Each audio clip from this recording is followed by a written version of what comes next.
कर्मों से डरिए, ईश्वर से नहीं। ईश्वर माफ कर देता है लेकिन कर्म नहीं। इसलिए मैं बार बार यही कहता हूं कि कभी किसी को किसी का बुरा नहीं सोचना चाहिए, क्योंकि जो भी व्यक्ति किसी और का बुरा सोचता है अंत में उसका भी बुरा हो ही जाता है।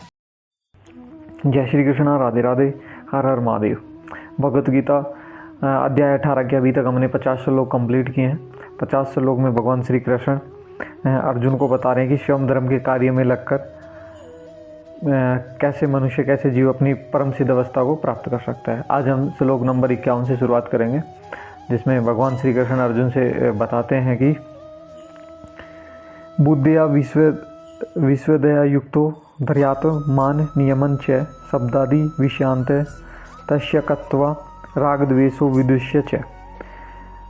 श्लोक नंबर 52 में भगवान ने बताया कि विविक्त सेवी लघवांसी यत्वाकम याम मानस ध्यान योगो परो नित्य वैराग्य सुमा पाश्रित है। अहंकार बल दर्प काम क्रोध परिग्रहम विमुच निर्मम शांतो ब्रह्म भुआय कल्पते।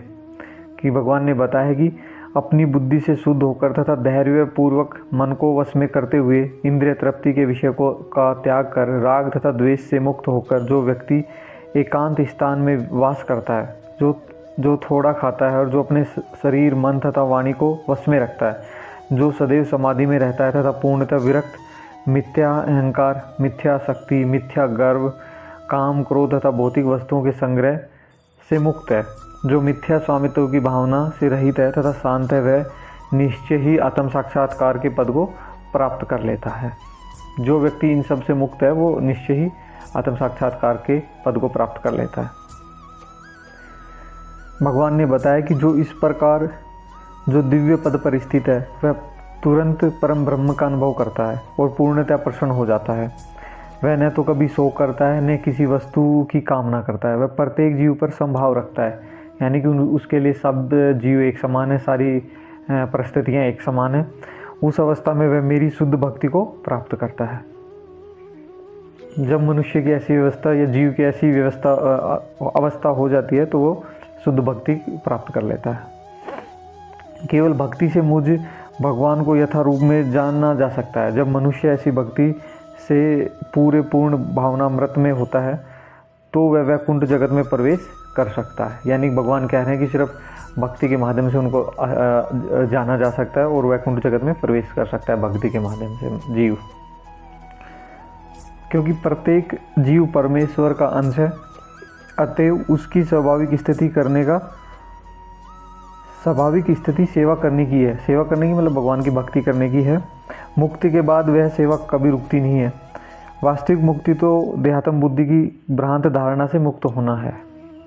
मेरा शुद्ध भक्त मेरे संरक्षण में समस्त प्रकार के कार्यों में संलग्न रहकर भी मेरी कृपा से नित्य तथा अविनाशी धाम को प्राप्त होता है। भगवान कहते हैं कि सारे कार्यों के लिए मुझ पर निर्भर रहो और मेरे संरक्षण में सदा कर्म करो। ऐसी भक्ति में मेरे प्रति पूर्णतः सचेत रहो। भगवान के लिए कर्म करने के लिए कहा गया है, लेकिन ध्यान रहे कि मनमाना कर्म करके उसका फल परमेश्वर को अर्पित न किया जाए। इस प्रकार का कार्य कृष्ण भावनामृत की भक्ति में नहीं आता। मनुष्य को चाहिए कि कृष्ण के आदेश अनुसार कर्म करे। गुरु के आदेश को जीवन का मूल करते हुए समझना चाहिए। गुरु के सानिध्य में रह के और जो गुरु जी ने आदेश दे दिया उसी को मूल करते हुए समझना चाहिए। यदि तुम मुझसे भावना भवित होगे तो मेरी कृपा से तुम बुद्ध जीवन के सारे अवरोधों को लांघ जाओगे। लेकिन यदि तुम मिथ्या अहंकारवश ऐसी चेतना में कर्म नहीं करोगे और मेरी बात नहीं सुनोगे तो तुम विनिष्ट हो जाओगे।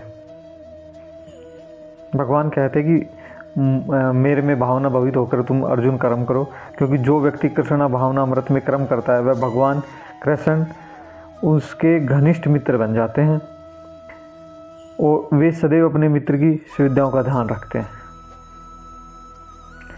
और यदि तुम मेरे निर्देशानुसार कर्म नहीं करते और युद्ध में प्रवृत्त नहीं होते हो तो तुम कुमार्ग पर जाओगे। तुम्हें अपने स्वभाववश युद्ध में लगना होगा, क्योंकि अर्जुन एक सैनिक था और क्षत्रिय स्वभाव लेकर जन्मा था, तो उसका स्वाभाविक कर्तव्य था कि उसे युद्ध करना चाहिए, लेकिन वो मिथ्य अहंकार के वश में आके सोच रहा था कि मैं अपने गुरु पितामह इन सब का वध करके पाप का भागी ना बन जाऊं।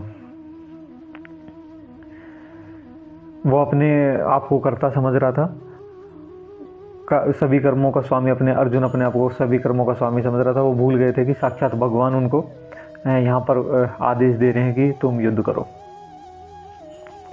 भगवान कह रहे हैं कि इस समय तुम मोहवश मेरे निर्देशानुसार कर्म करने से मना कर रहे हो, लेकिन हे कुंती पुत्र, तुम अपने ही स्वभाव से उत्पन्न कर्म द्वारा बाध्य होकर वही सब करोगे। अर्थात हम कह सकते हैं कि ये अर्जुन क्षत्रिय स्वभाव के साथ पैदा हुए थे, तो उनको किसी भी सिचुएशन में युद्ध उनको करना ही पड़ेगा। इस प्रकार आज मैंने भगवद गीता के अध्याय 18 संन्यास की सिद्धि, उपसंहार संन्यास की सिद्धि के 60 श्लोक कंप्लीट किए। जय श्री कृष्ण, राधे राधे, हर हर महादेव।